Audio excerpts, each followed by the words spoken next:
Hi and good morning, everyone. My name is Shanice Neal Otley. I am the program coordinator for the Data Science Institute. So, welcome to all of our virtual attendees as well as our in-person attendees. It's lovely to have you all here this morning. So, I would love you all to join me in welcoming Dr. Hsu, Associate Professor in the Department of Physics at the University of Washington. Dr. Hsu will be presenting a talk on accelerating AI for data-driven discovery. So I'm going to pass it over to Dr. Hsu. I want to draw a story back to 2012, about a decade ago. And this picture is a moment when a couple of scientists, they sit in one conference room in Geneva. They are looking at a picture. This picture led to an amazing discovery announcement to the particle physics, which dramatically changed our view of the cosmic. That is so-called Higgs boson discovery. So Higgs boson discovery, you could see a picture over here, some of the continued background with a bump, and in one of the pictures here. And then if you look at the so-called p-value as function of the mass of this particle, and you see a significant low p-value, it means it's rare and it has to be very likely to be something new in order to explain that in the data.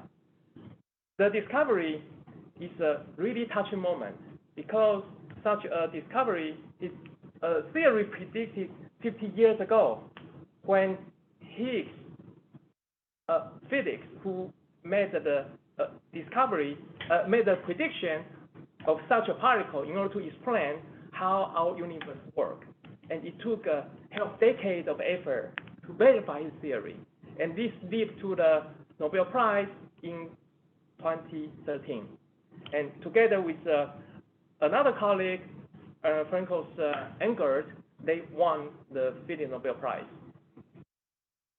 The other thing I want to also mention is the same year, in 2012, also amazing thing happened in the AI. That is a breakthrough year for deep learning. It's the first time ever AlexNet, the deep learning neural network, able to classify hundreds of images with a very good accuracy.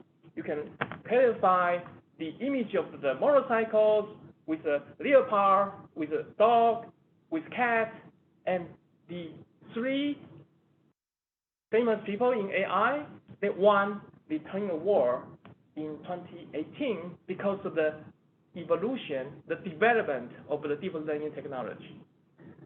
These two, particle physics and AI, they are deeply connected, and I'm going to show you why. And this deep connection led to this major discovery in 2012.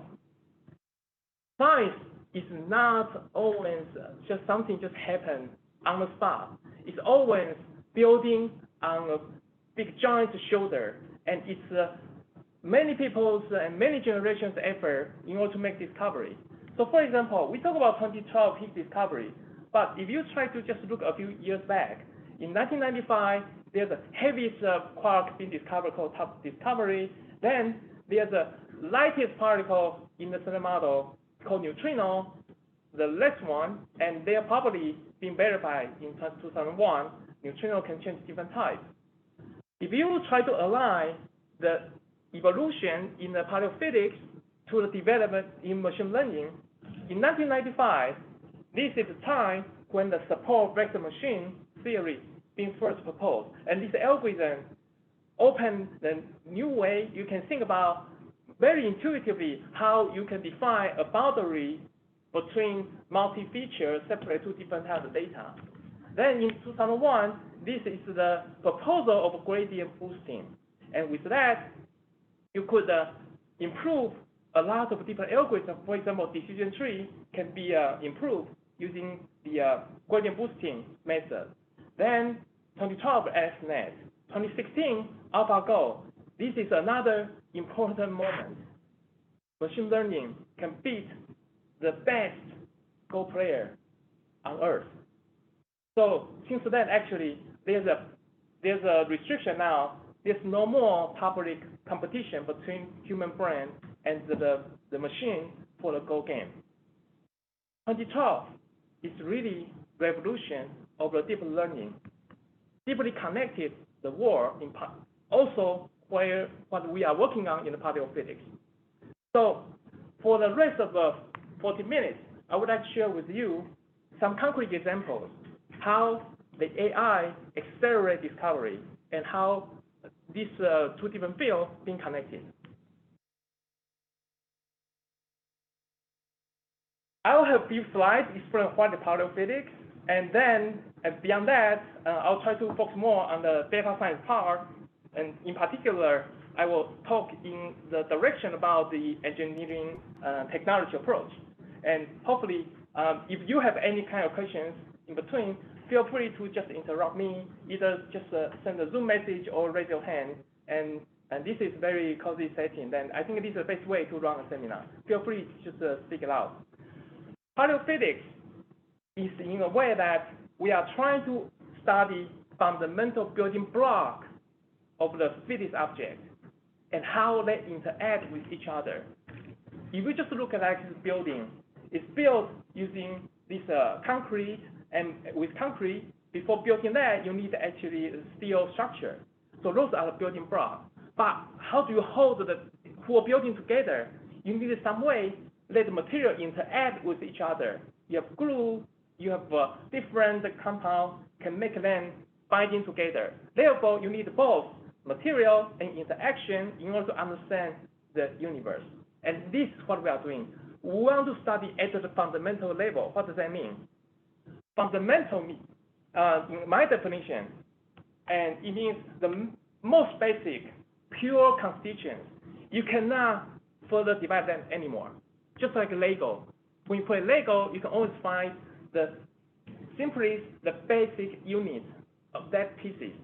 And particle physics is trying to find what's that basic pieces in our nature. We do have a base theory so far to explain almost everything. You see around you. In front of you, your bottle, water, your computer, the table. We have a theory can explain all of this, how they work. That theory is called the standard model. It's a theory can almost explain everything. You could basically summarize everything in this very basic and simple chart.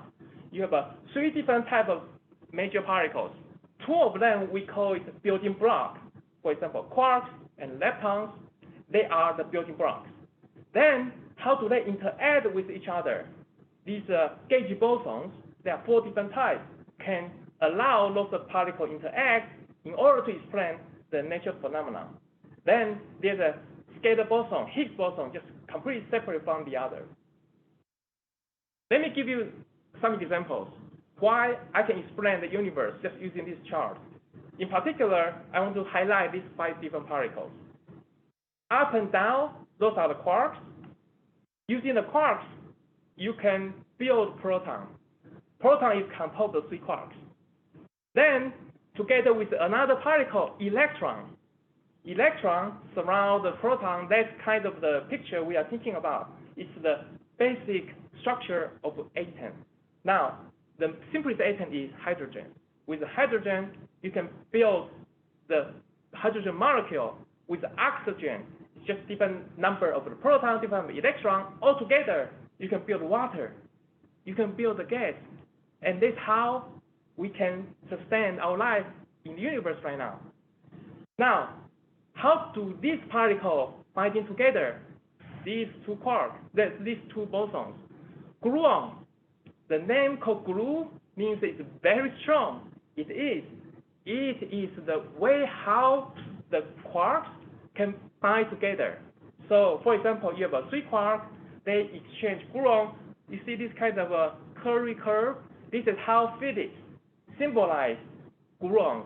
They are gluons binding those quarks together. Then these are so strong, it's not easy to break them apart. Because of that, you can use to build stable particles. How about the photon? You have photon everywhere surround you. The reason why you can visualize things, you can see me, you can see the screen, because there's a photon. They reflect light to your eyeball, and those eyeballs have a sensor in the end. They transmit the electric signal to stimulate your brain.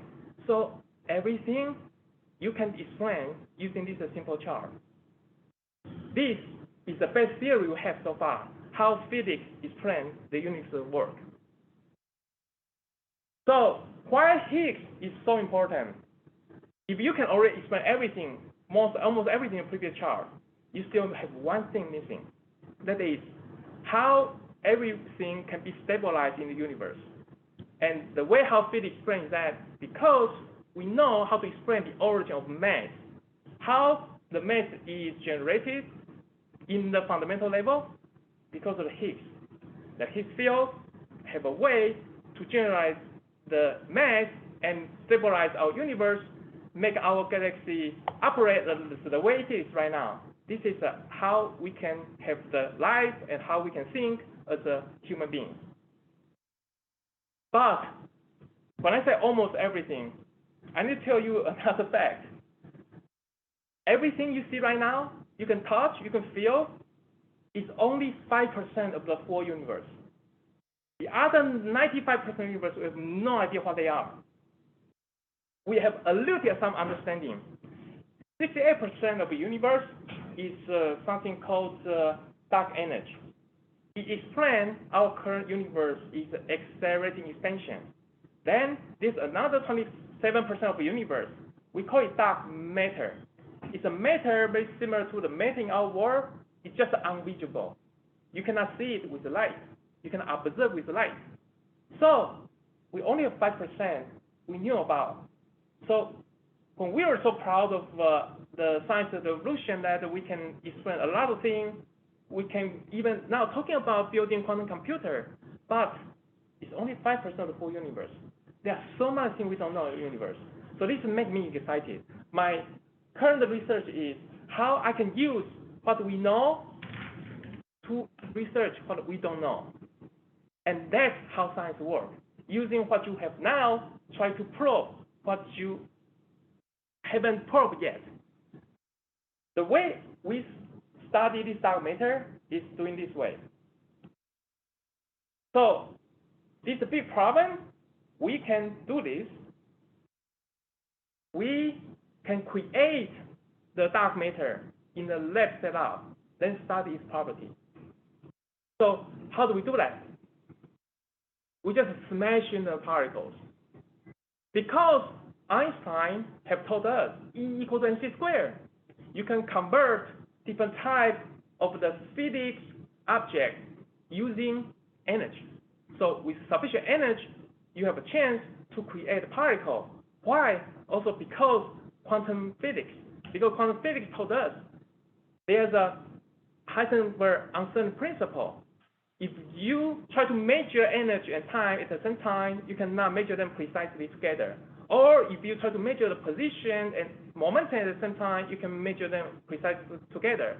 That means if you have a huge amount of the energy, when you try to probe it, you at the same time trying to probe length scale in a very, very small and fundamental level. So we just use this kind of principle to do research. We smashing a lot of particles. When they smashing, they disappear into energy. There's a quantum fluctuation probability that can produce other new type of quantum particles. And we just build a detector try to catch that. So let me know if you get this concept, and then because I really talk about a lot of huge discovery in the past century, I need to combine all of them together in order to do such a research. Right? Now, what kind of particle we smashing? It's proton. We have a large accelerator underground in Europe between the border of the Geneva, with Switzerland and France. That place is just in the border of the Geneva, and under this accelerator is a 27 kilometer circumference. There are two protons just surrounding in opposite directions with a very high energy. how high energy it is. So it is at 7 TeV. That's our target goal. What does TeV mean? T means a tera. Tera is 10 to the 12. So just imagine you have a 1-volt battery. Just do serial connection, 10 to the 12 of them. You can surround the Earth multiple times. You need that kind of energy. That electron accelerates through that electric field. Once you get that energy, then you smash them together. So with such a high energy, of course, allow us to probe length in the very tiny scale. So at University of Washington, we are working on one of the experiments called Atlas. And we use this detector, try to detect once I have a new particle, for example, dark matter created, I want to catch that. And if I generate sufficient number of dark matter, then I can try to infer its property. So this is how we generate such a data. Dark matter is very, very rare, so it's not easy to produce. It means we need a huge number of data in order to detect that. So now let me show you just a short animation explaining how we collect the data. So we have other than Atlas, there are also the other big detector. And now what you see here is the Atlas detector. You have 2 protons in collision in the center of the detector. It produces a lot of particles from the collision point. Those data will be digitized, then collect together, sent out for the analysis. So when we send out detector, only 1 in million of events are interesting. The other you can know is called standard model event. We just want to catch that particular event. So the data volume is so massive. We need to do multi-stage process. The first stage of process, we downstream the data, and then with 100 gigabytes per second data rate, we put it into 15,000 core of the CPU. Each of detector is doing this operation. Collect together, it will be sent to a central farm we call Tier 0 data center. It's an edge computing system just sitting in Geneva. So those data will be further processed, then distribute all over the world.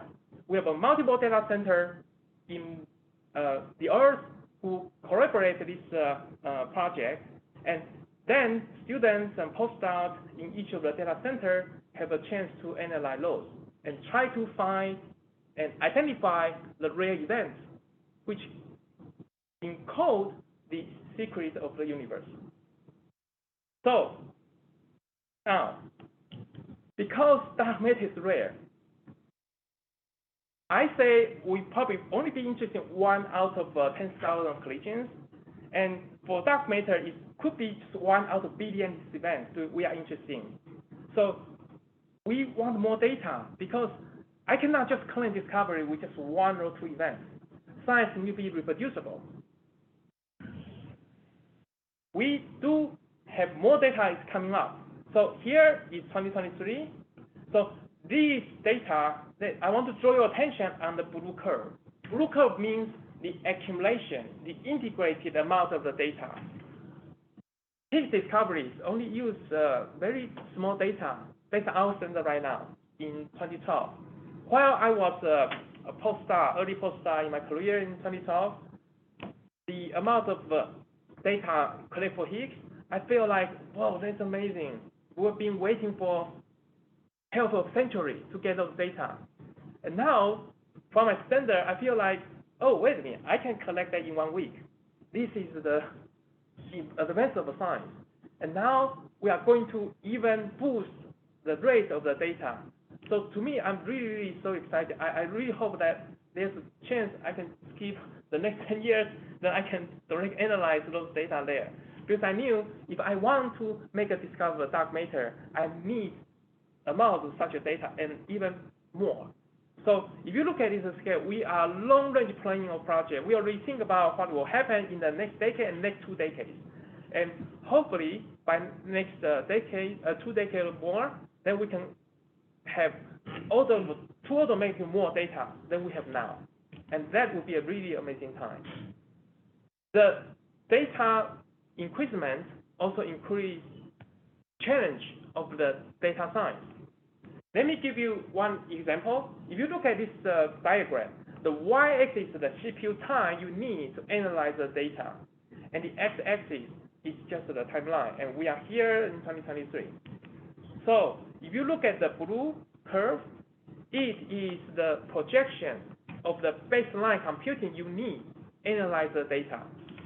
Now, because the data increment is sort of exponential in some way, so you can see that the computing time also increased in that rate.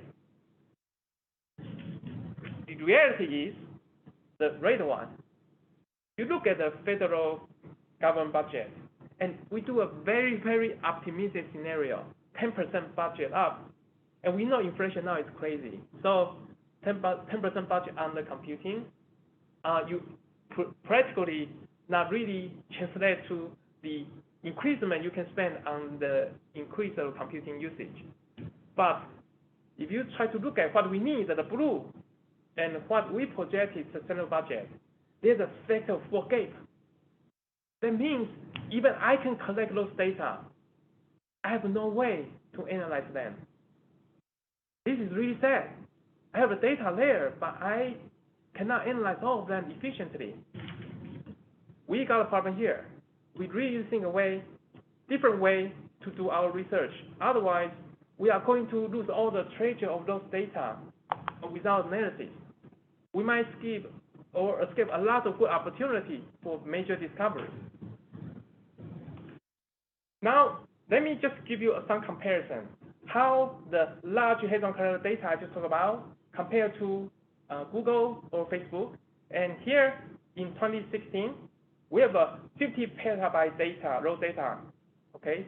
Now, and if you compare LC science data, 200 petabyte as time increase, compared to the Facebook average upload, 180 petabytes, and Google search, 98 petabytes. So we are kind of in a similar order of magnitude. By the way, this chart is projected back to 2018, right? So when they do a survey. And now if you just make a time moving forward. So by 2026, it's not too far, it's 3 years from now. We have year-round data, 1 exabyte data being collected. And this is already the process I talked about. We have down the sampling the data. We still have that big amount. And maybe 1 or maybe even less than 1 documented events inside. So this is the volume we are trying to deal with. Compared to the Google Internet Archive, the annual amount, 15 exabytes, we are 1 order of magnitude lower than that. But this kind of gives you some idea. The challenge we have in studying the natural science is comparable to the industry standard of the data science change. How can we close this gap, this factor of 4 gap? We need to think 2 directions. One, smarter algorithm. You can use the less amount of CPU, achieve equal or even better performance of analysis. Or better hardware. You can use the same amount of budget, but purchase a better hardware, allow you have an effective, more powerful CPU computing power. So I'm going to share with you how we solve this problem in 2 directions. This is our solution, A3D3. A3D3 is a NSF HDR Institute, just established about 2 years ago. And our vision is to establish a tightly coupled organization of domain scientists like me, computer scientists, and engineers. Together, we try to enable real-time artificial intelligence for science and engineering discovery. So we are really talking about 3 different areas, trying to collaborate together to make our dream happen. There are 3 major science drivers from particle physics and AKA high-energy physics to multi-messenger astrophysics. For example, gravitational wave detections. We also have a neuroscience driver to study the spindle behavior of the brain. With these three science domains as a starting point, we also collaborate with the hardware algorithm co-development. Then we have all these experts from this area from nationwide multi-institutes try to drive the real-time AI. We have 17 senior personnel distributed over the nationwide, and major body of our institute are trainers, our students, our postdocs. They are the real driving force, the full institute. And after 2 years effort, we now are close to 100% staff. We are moving in a very, very progressive and also very highly achieved way. So I'm going to share with you some of the accomplishments we have later. But I want to share with you, SED3 is part of a bigger ecosystem. Under NSF, it's called Harnessing the Data Revolution. It's a total about 70 awards, $200 million of the budget, and we are one of the 5 major big institutes. Each one have a $50 million budget. And other than that, we also have 28 idea labs or framework. Then we also have a tripod in different phases, and we have a 19 DSC. So altogether, we are the HDR community. We cover quite wide range of the science and engineering area, and we have a hardware expert, computing science expert, and also the data-driven discovery data scientists all together to drive this HDR work. We start building more and more ecosystem activities. For example, just a few months ago, we hosted the first HDR PI meeting in Alexandria, just close to the Washington, D.C., well, inside of Washington, D.C. in some way. So we collaborate together to think about how we can build more active, more engaging activities nationwide, not just stimulate activities within HDR community, but also try to bring it to share our value and share our work to the full community. So SED3 is organizing the first HDR machine learning challenge, and we have organized a meeting December 15 last year. We are going to announce this to the international-wise of the machine learning challenge. So feel free to join us to work on some of the problems. In particular, I can encourage your students to work on some of this machine learning challenge. And we envision that there will be a big event, will be hosted by Urbana-Champaign in next year. All right, so I talk about 2 directions. I'm going to pick a few examples, show you how we can make a smarter algorithm as a starting point. Remember the picture I showed you very, very beginning. You see some kind of continuum spectrum with some bumpy structure.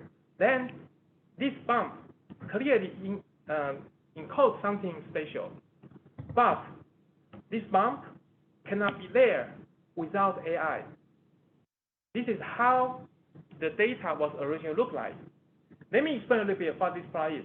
The x-axis is the 2 photon, 2 light. When you sum up their 4 vector, you can build the mass candidate of the mass of the Higgs photon candidate. So among this mass range, this is the energy scale. It can represent to the mass of a particle because we knew E equal to mc squared. So we can just use the energy to represent the mass. Now, different color is the standard model theory predictions. We have beautiful theory. We can predict what kind of background is supposed to look like. But just looking at this curve, then I claim there's a Higgs boson, the Nobel Prize particle, embedded inside this data. Could you identify where the particle is? No, it's overwhelmed by this hidden by the background. But if I tell you, I do have a very nice prediction. Higgs supposed to be at this point, 125 GeV. Even with this conditional knowledge, do you have the statistical power to claim discovery? Oh, it is because we use AI to suppress background significantly. Look at this background level. We can reduce background by factor 4, but keep the signal efficiency. Our signal here is the Higgs boson with high efficiency. Now you can start seeing the hidden jewelry. This is how AI help us to make Nobel Prize discovery. So AI already helped particle physics make this discovery. Oh, I have a link here. I share the slide, so feel free to review this thesis. It's a lot of detail how this is done. It's quite joyful to read this intellectual contributions. So now, I want to show you a bit more advanced way we can apply AI to help particle physics. When you have two proton in collisions, as I mentioned to you, you could generate a huge number of particles, quite often the particle in spray, because once you have a energy high enough, you have a chance to radiate other particles, and those particles splitting, hadronize, eventually you have a collimated particles hit our detector. Our detector needs to be digitized, and this digitization and need some granularity. For example, we just split the detector into different detector cells. Now, each Lego part here means the amount of energy deposited in each of the cells. So you can see there are some hot spots, there are some light spots. So this is going to be a very interesting way we can see how we can use machine learning to analyze such a data. We could do this. We could flatten this cylindrical geometry detector into this rectangular coordinate. And then you could split the measurement of the energy position from different sub-detector into different channels. Now, you can treat them just like image. We know image in computer science, you can use red, green, blue, and there's different density to compose image. So if you translate our detector data into the image, then you can use the image classification technology in the deep learning trying to help us to identify different type of particles. Here's one example. There are different type of quarks. There's a heavy quark top. There's a lighter quark, UDS. So don't worry about those symbols. But now I can give you just an intuitive idea. If particle is heavier, of course, it has more way to share energy. So now you can see there are more particles have a chance to being spread out from this heavy particle quark.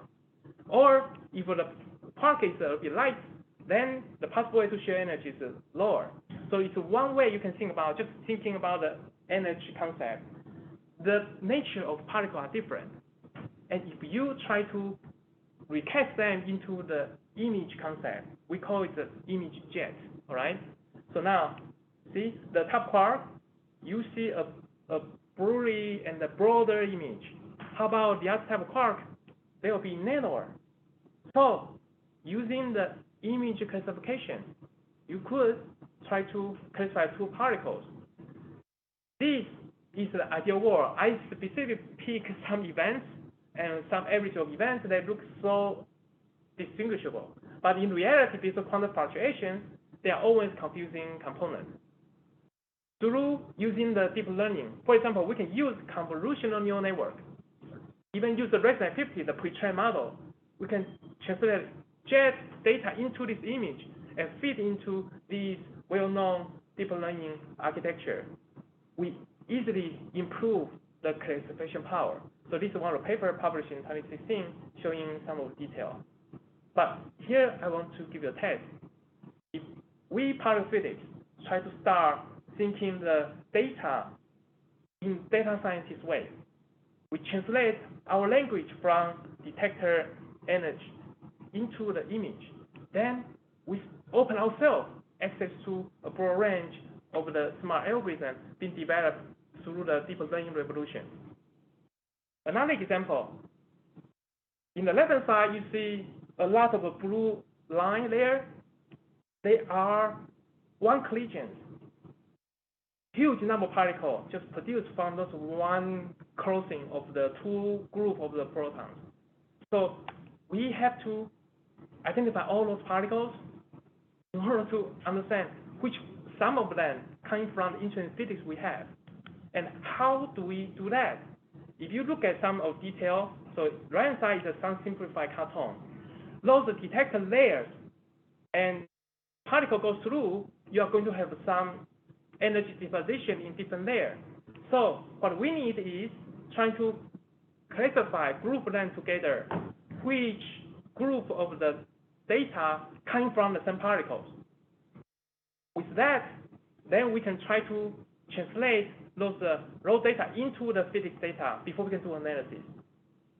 If you look at right-hand side, you see a couple of nodes, and then the nodes and node will be connected with edge. Then this is a perfect data structure. You can use the graph to do analysis.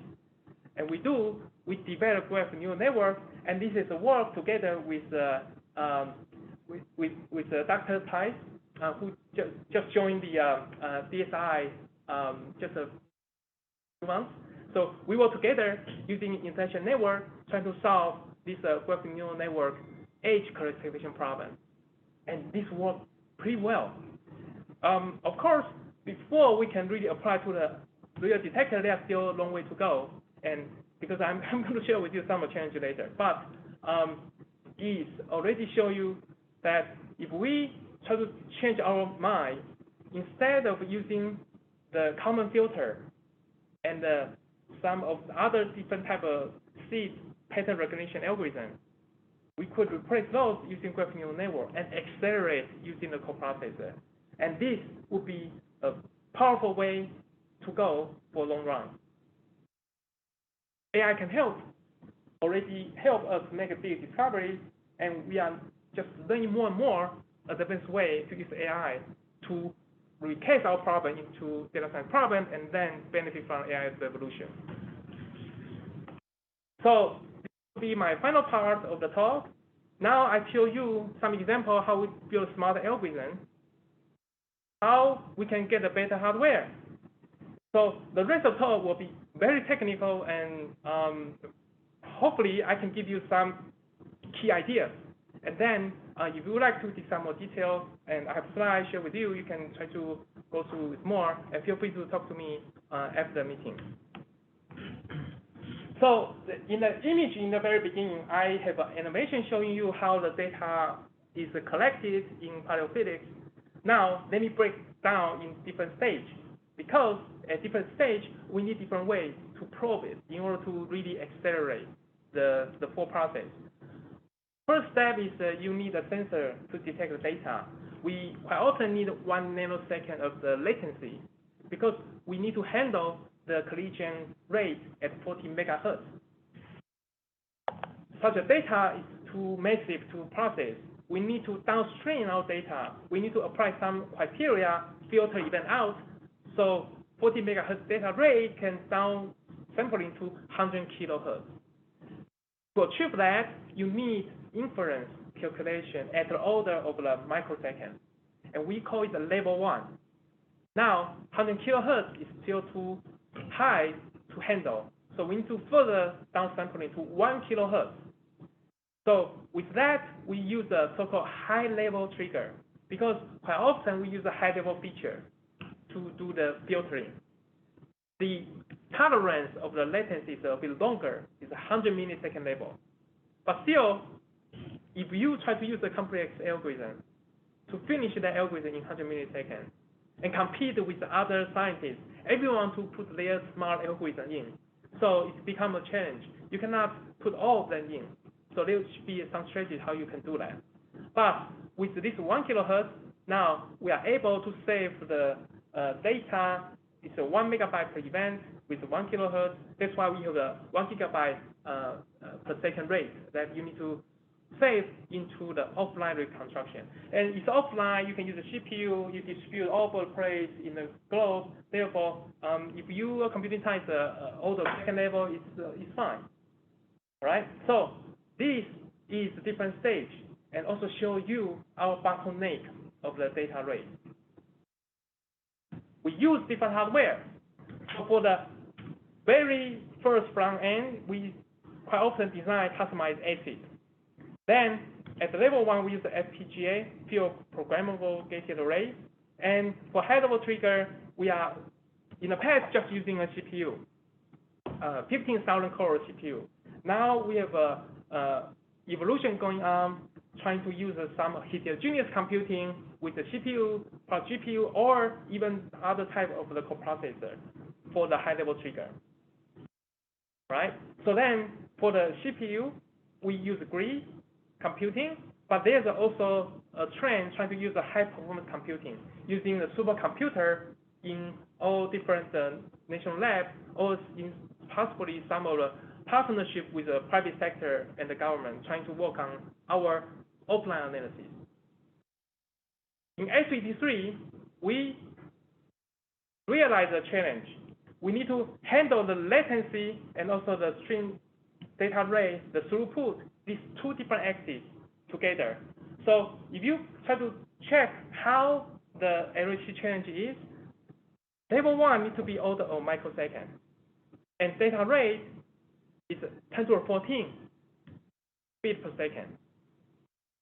Once you downsampling to the high-level trigger HLT, the latency is about 100 milliseconds, and the throughput you can downgrade 1 or 2 order of magnitude.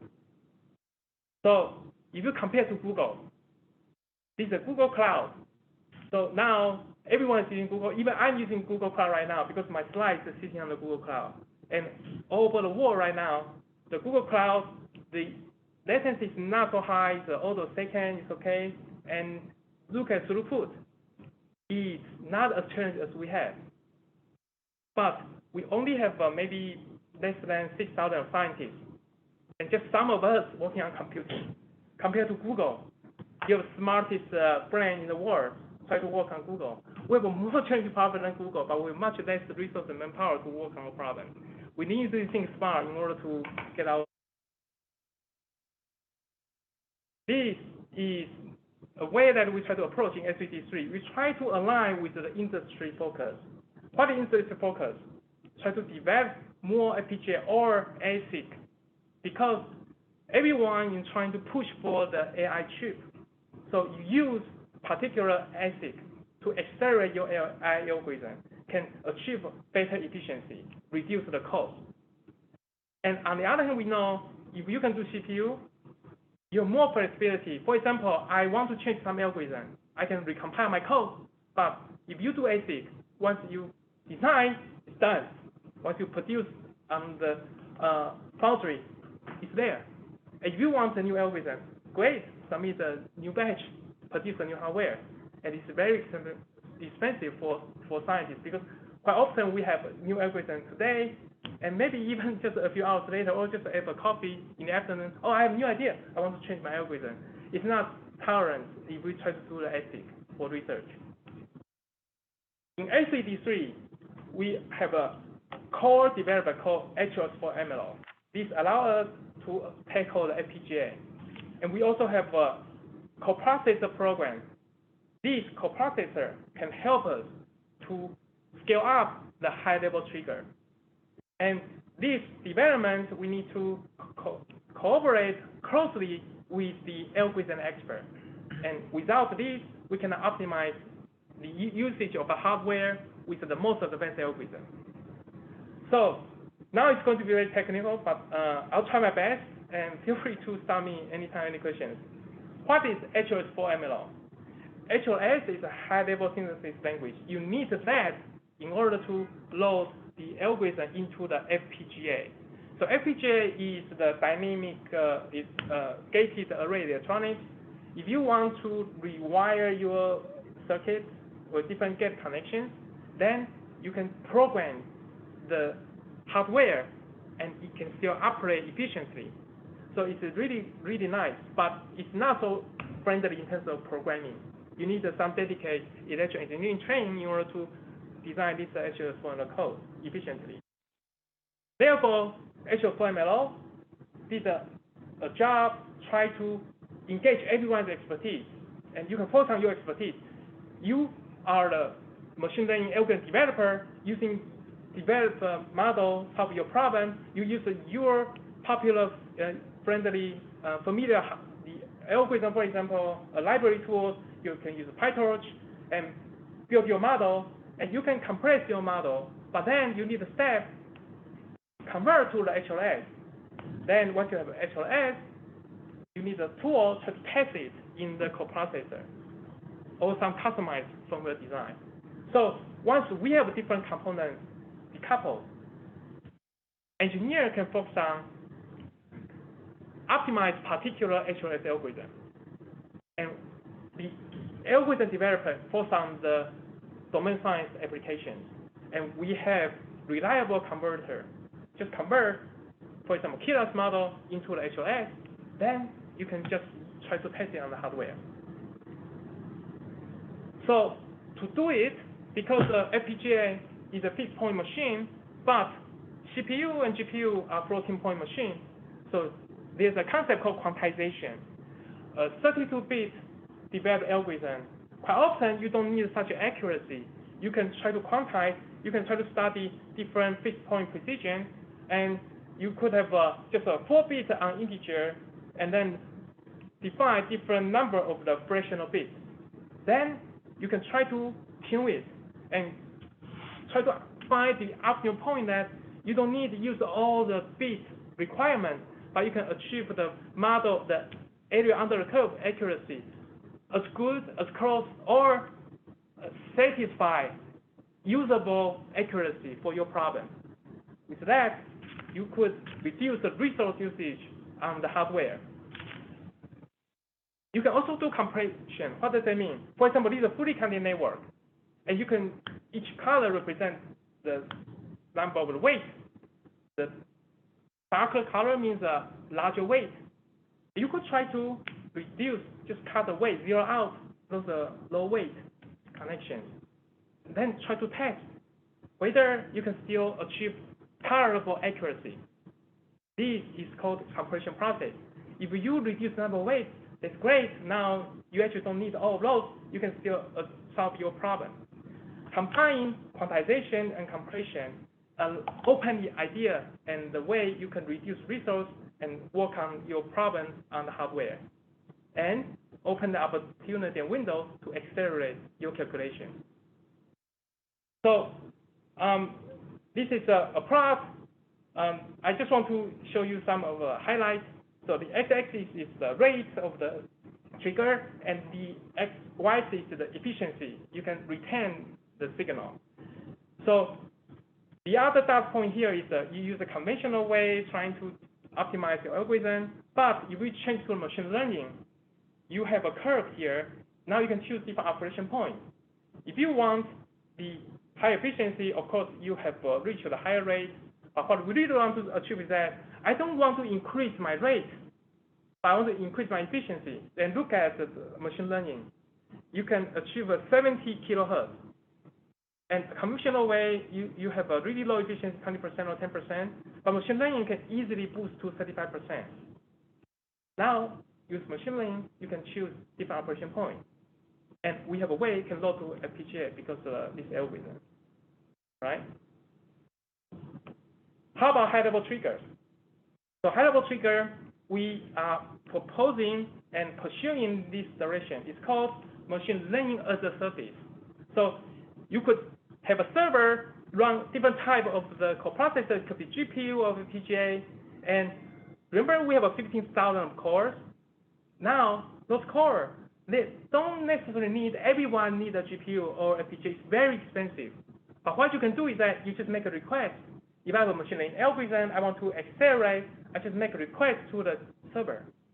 Then the server do the calculation, return result back to my client. With that way, I can scale up my system with a smaller amount of cost. Of course, you need to optimize your networking. But networking optimization quite often is cheaper than the purchase GPU.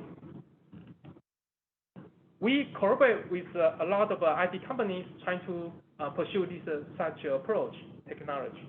And we also test out with all different data center all over the nations and also internationally with CERN, with Taiwan. Then we are trying to test this machine learning as a service approach. And this scaling could potentially also push into the last stage of the offline reconstruction, the grid calculation. So before I closing, I want to share with you, even though I use paleophysics example, but we are not the only domain science with such a challenge. The neuroscience also require low latency. The MMA, for example, we study neutrino, we study the case when supernova happen. You have a dramatically cosmology event in the universe. You can spread out the gravitational wave due to the space-time perturbation, or you have a gamma ray spit out that the telescope can, EM telescope can detect the spectacular signature. If you want to analyze all these together, combine all the technology, you need to speed up your latency calculation and also correlate them in real time. So that's why when we start sharing what we did in paleophysics, and we start building the corporations that identifying the need in different fields. Now, we further extend our applications to even broader community. Other than the multi-messenger physics, neuroscience, we are also collaborating with accelerator colleagues to have a faster real-time control of the beam of the accelerator control operations.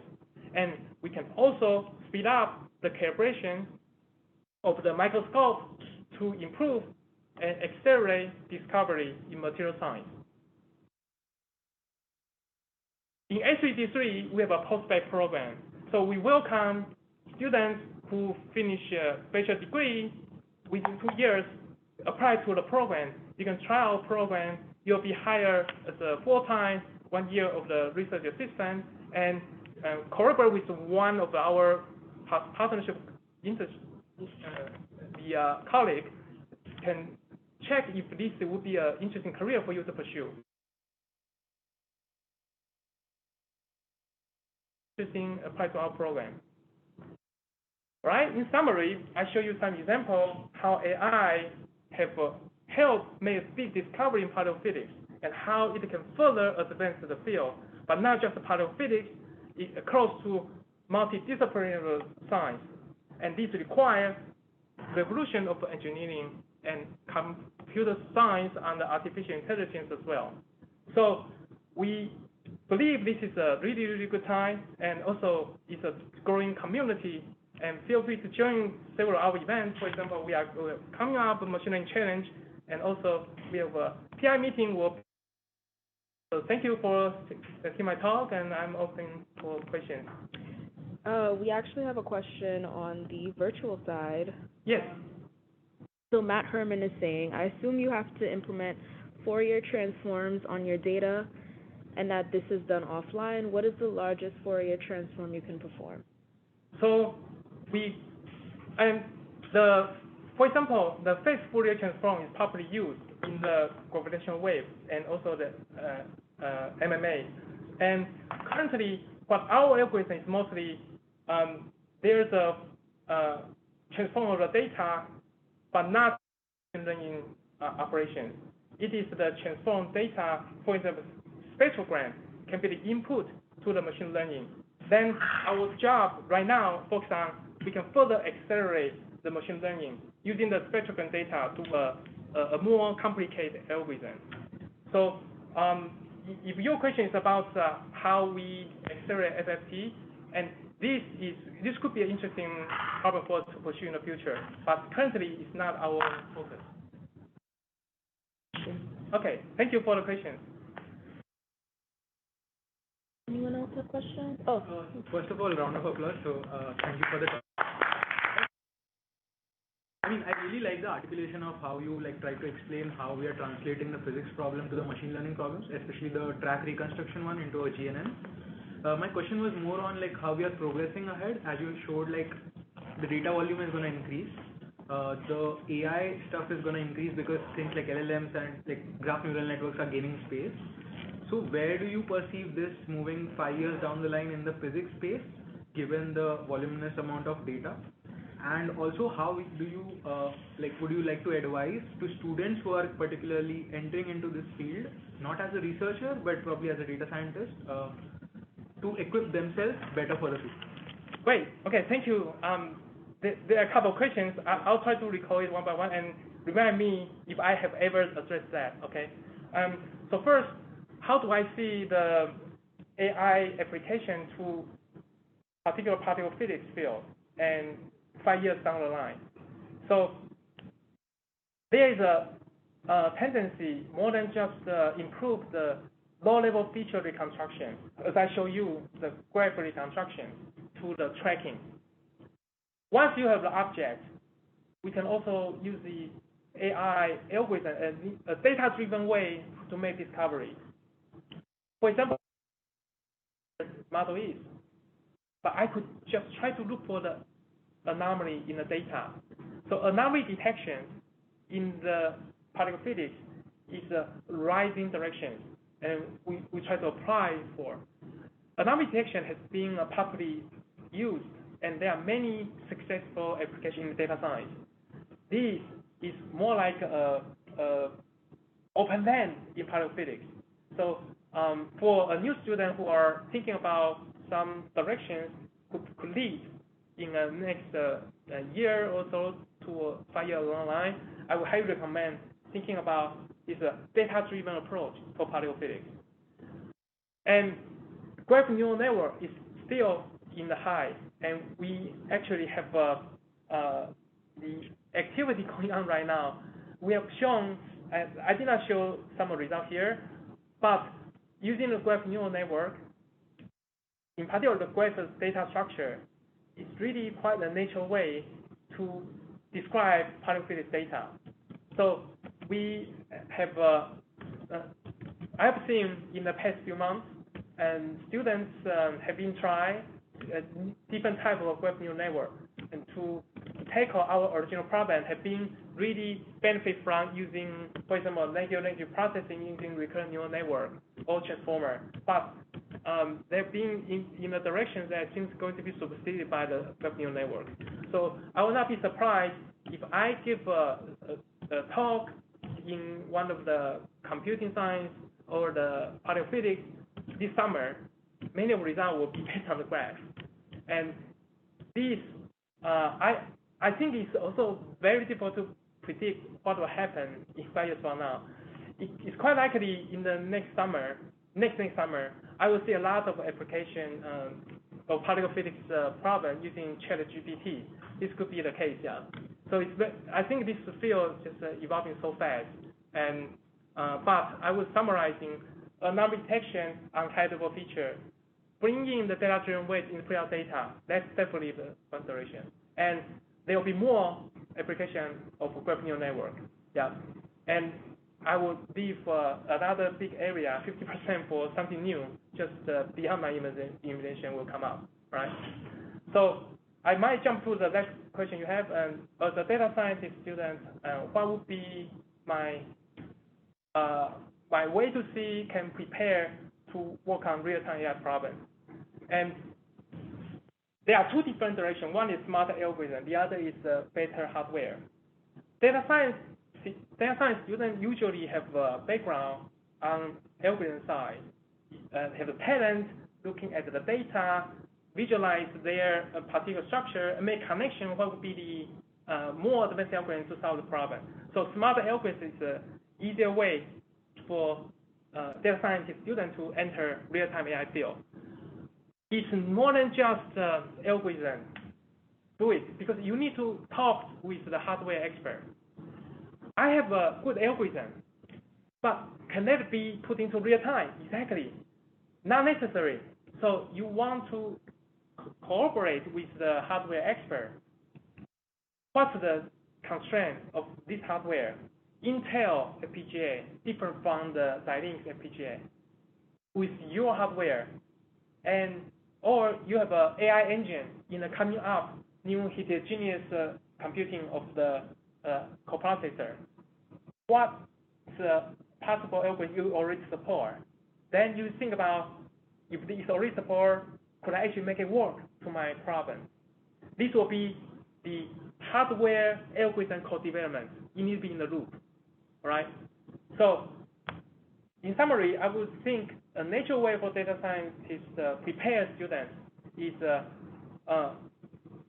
identifying the data science problem and play your strength on the algorithm and iterate with the hardware expert. This would be a win-win situation. Okay, good. And I believe you had asked one more question, but I lost it. No, this was a follow-up question. Okay, good. All right, great. Okay, other questions? If no one is asking, I have some questions more. So you showed up a slide where you were showing up multiple initiatives, but you mentioned about ecosystem forecasting. Could you share more about it? What exactly is happening in that space? Yes, yes. So the let me just to share with you the ecosystem of SEG3. Here we go. Okay.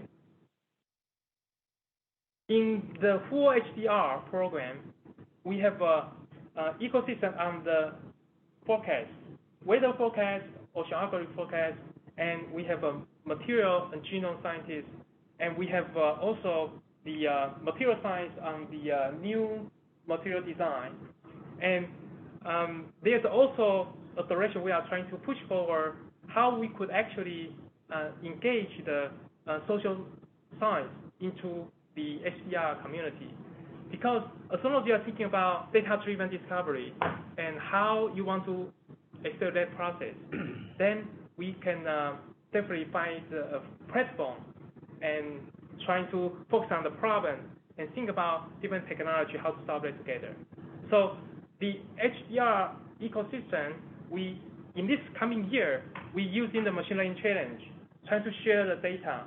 This is the data that people are focusing right now, and we come up with a better technology to solve that. We start on this.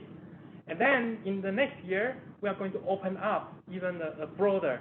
So it's more than just the field showing in this Venn diagram. Yeah, this sort of the Venn diagram, yeah. So we would like to engage to the data science community beyond this. Through the invitation of different NSF AI award programs, not within HDR, but sort of connecting. It could be CSSI to join our PI meeting.